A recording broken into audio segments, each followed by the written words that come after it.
हिरवाई राखण्यासाठी आणि स्थानिक रहिवाशांच्या मनोरंजनासाठी या शहरात अनेक उद्यानांची निर्मिती करण्यात आली। सानपाडा ते बेलापूर या पट्ट्यात तर अनेक थीम पार्क आहेत। नेरूळ येथील रॉक गार्डन हे त्यापैकी एक। नेरूळ स्थानकापासून चालत 10 मिनिटे अंतरावर असलेले हे उद्यान नवी मुंबईकरांचे सर्वाधिक पसंतीचे प्रेक्षणीय स्थळ आहे। याच गार्डनला आकर्षित करणारे खुले रंगमंच, वॉटरफॉल, टॉय ट्रेन आणि लहान मुलांना खेळण्यासाठी खूप साऱ्या ॲक्टिव्हिटीज आहेत। नमस्कार मित्रांनो, प्रवासी ब्लॉगिंग या यूट्यूब चॅनलमध्ये पुन्हा एकदा आपलं सर्वांचं स्वागत आहे। तर मित्रांनो, आज आपण आलेलो आहोत रॉक गार्डनला, जे की नेरूळ सेक्टर 21 या ठिकाणी आहे। हे गार्डन नेरूळ स्टेशनपासून फक्त 5 मिनिटं वॉकिंग डिस्टन्सवर आहे। तर मित्रांनो, तुम्ही या गार्डनमध्ये भरपूर काय आपल्याला लेकरांना खेळण्यासाठी आणि कपल्स लोकांना वगैरे फिरण्यासाठी किंवा प्रौढ व्यक्ती जे असतात त्यांना वॉकिंग वगैरे करण्यासाठी, जॉगिंग करण्यासाठी या गार्डनमध्ये खूप काय मस्त आहे। तर चला मग आता आपण बघूयात रॉक गार्डनमध्ये काय नेमकं। चला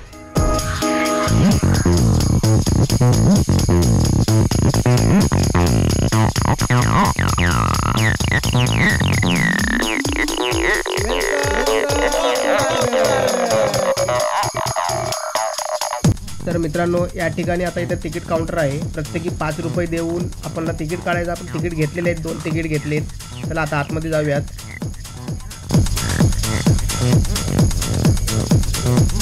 ठिकाणी म्हणजे स्टॅच्यूचे फक्त वाघ आलेले आहेत तिथं पाणी प्यायला। तो का तिकडं वाघ कसं पाणी पितो बघा। एक वाघ पाणी पितोय आणि एक रुसलेला दिसतोय इथे। हा ना।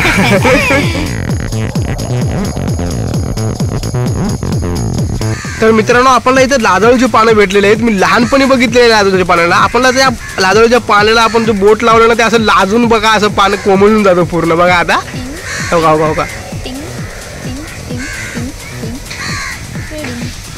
गेले सगळे झोपले। इथे रॉक गार्डनमध्ये पानपोई आहे। या पानपोईमध्ये खूप वेगवेगळ्या प्रकारचे म्हणजे पक्षी येतात, पाणी पितात। म्हणजे मस्त आहे, ते चांगले दिलेले आहे इथं, कारण त्यांनी पानपोई पण मस्त बनवलेली आहे। वेगवेगळ्या प्रकारची अशी फुलं बघायला भेटतात मित्रांनो। काही त्या ठिकाणी आपल्याला बैठक कक्ष बघायला भेटेल, म्हणजे बसण्यासाठी जागा वगैरे त्यांनी व्यवस्थित चांगली केलेली आहे इथे बघा।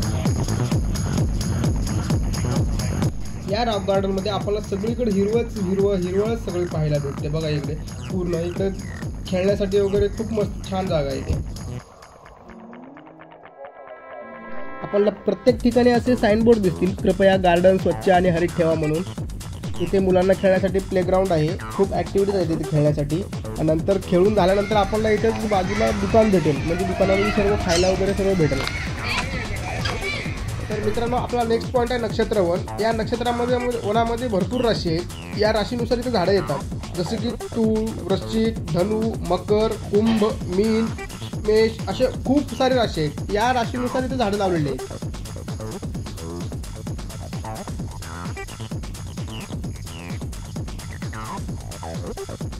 तर मित्रांनो, आता या ठिकाणी आपल्याला संत गाडगेबाबा यांचं स्टॅच्यू दिसेल, कारण याच गार्डनला आता संत गाडगेबाबा उद्यान असं नाव पडलेलं आहे।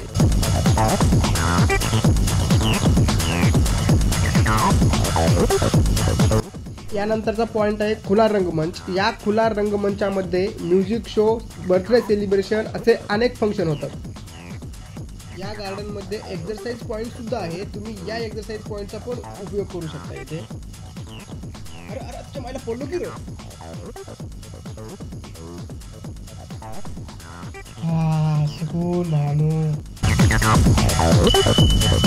या ठिकाणी गोवा आहे, पण हा गुहा असा आहे ना, याला रिपेअर करण्याची जरूरत आहे सध्याला, कारण हा तुटलेला आहे पूर्ण।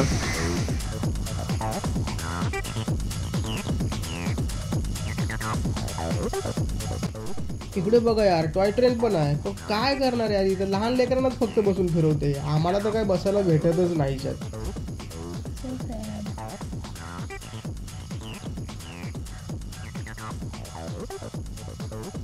या गार्डनला आकर्षित करणारे एक सुंदरसा असं एक छानसा एक वॉटरफॉल आहे। इथे मस्त फोटो वगैरे काढू शकतो आपण मस्त।